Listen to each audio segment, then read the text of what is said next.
strap. They're really cheap tips, so I recommend that you wear an ESD strap.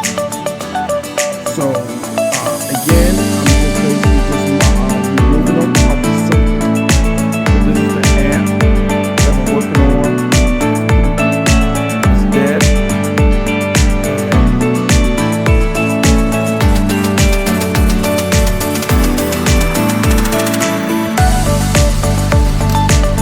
Again, I'm all talking and that's into my channel.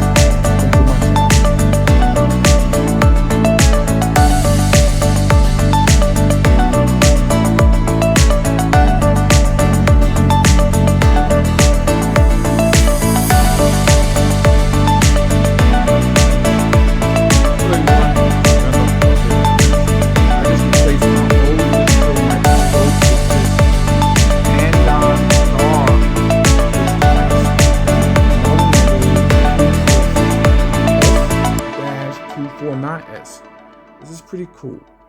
I'm still playing around with it, but I had to get rid of my old one, and this one seems to be great.